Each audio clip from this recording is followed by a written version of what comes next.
Atëherë, miq dhe mikesha, të dashur njerëz që po dëgjoni këtë video.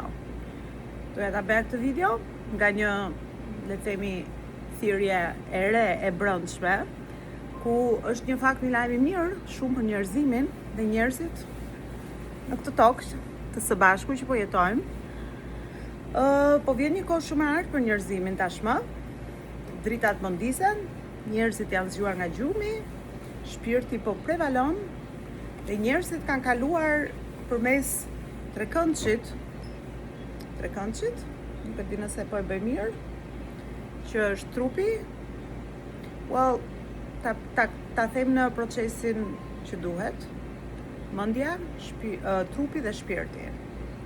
Mendja dhe trupi dhe shpirti. Dhe tani njerëzit kanë kaluar, jo të gjithë patjetër, por shumë njerëz kanë kaluar dhe shpirti. Jam edhe unë gjithashtu e nderuar të kem kaluar tek shpirti. Sepse mënyra se si diktohet është më vijnë vizionet, më vijnë parashikime për çfarë mund të ndodh në të ardhmen. Për mua është përmes shikimit dhe përmes fjalës dhe përmes dëgjimit shpeshherë. Kështu që nuk e di çfarë t'ju them. Jeni zot dhe zotesha në tokë. Mos harroni fuqinë tuaj dhe qetësoni pak më shumë, merreni pak më lehtë, jetoni pak më shumë, punoni pak më pak, veproni pak më pak, derisa të vi hapi radhës. Merreni lehtë jetën, sepse ka ardhur koha që ne ta mësojmë të mësim tani. Ndryshe, do kthehemi në robot, në AI. Dhe kjo nuk është e mirë për asnjë nga ne. Kështu që le të kthehemi tek njerëzillëku, jemi njerëz, lodhemi, ulemi, flasim, mendojmë, qetësohemi, qajmë, përqafojmë, duam, kalojmë në për dhimbje, kalojmë në për vajtime të vogla të jetës të paralizuar, mendojmë, kujtojmë brezat më parë, brezat që vinë, ku jemi tani, si do jenë fëmijët tanë. Këto janë të gjithë procese shumë të bukura natyrore që njeriu bën. Kështu që mos mendoni që jeni të çmendur, kaq po ju them, vjen nga një e çmendur tjetër.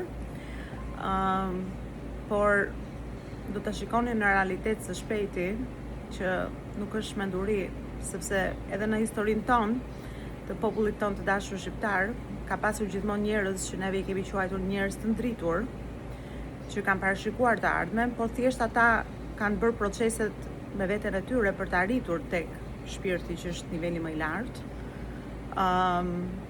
Dhe na kanë thënë ca gjëra që neve na janë dukur si butallaliqe, idiotësira, dhe i kemi gjykuar, sepse mendoj njeriu gjykon atë që s'kupton. Kur e kupton, ti nuk e gjykon.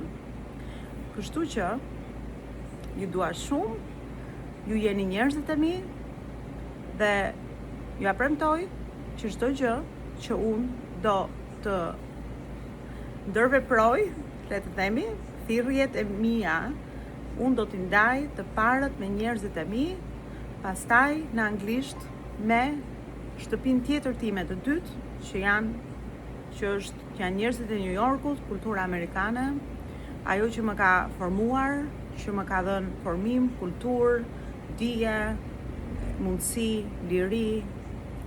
Kështu që po gjithmonë unë filloj me ju, ta dini këtë, sepse e kam ndjerë gjithmonë që shkolla e jetës është, le të themi, misioni im këtu një nga misionet e mia të mëdha këtu në tokë. Dhe kjo nuk është për të ndarë vetëm shkollën time të jetës, por është për të ndarë shkollën e të gjithëve të jetës. Eksperiencat, përvojat, përjetimet. Sepse ne nuk na duhet më shkolla tradicionale e sistemit të programuar, na duhen shkolla të reja, ku ne mësojmë me nga njëri tjetri. Dhe zëvendësojmë rolet midis profesorit, studentit, mësuesit, studentit, tërkohën. Edhe kjo nuk është më gabim, ose nuk do gjykohemi nëse nuk e dim diçka.